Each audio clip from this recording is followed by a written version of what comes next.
Ons moet vandag praat oor 'n baie vuil speletjie wat in baie huise en verhoudings gespeel word. As iemand jou doelbewus dryf tot op 'n punt waar jy heeltemal breek en jou dan skaam laat voel omdat jy reageer het, hoor my mooi vandag. Dit is nie 'n glipsie of 'n fout nie. Dit is emosionele mishandeling. En dit is 'n baie berekende taktiek. Kyk hoe werk hierdie patroon en kyk of jy dit herken. Hulle sal jou treiter, hulle sal jou doelbewus seermaak en die heeltyd druk op al die knoppies wat hulle weet gaan jou ontstel. En lou aan en aan en aan totdat jy uiteindelik ontplof of in trane uitbars. Nou hierdie gebeur baie in skole met 'n boelery, moet ek vir julle sê. En die oomblik as jy reageer, dan draai hulle die bordjies om. Skielik is hulle die slagoffer. Skielik sê hulle, sien jy hoe aggressief is jy? Kyk hoe skree jy vir my. Is jy mal?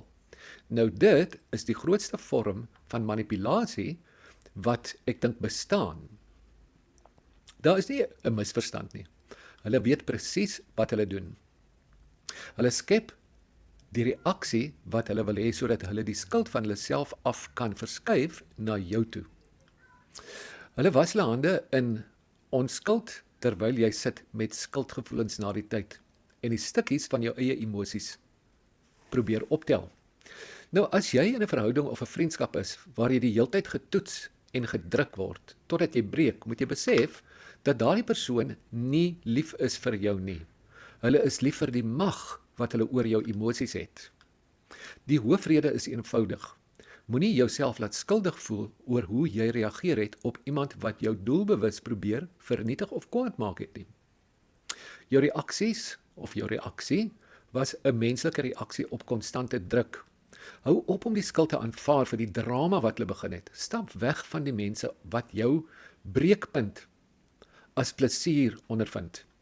En as jy hierdie video vir jou oë 'n bietjie oopgemaak het, los 'n yes of 'n dankie in die comments hieronder.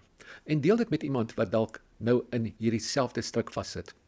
Dis my boodskap vir die dag en ons praat môre weer. Totsiens.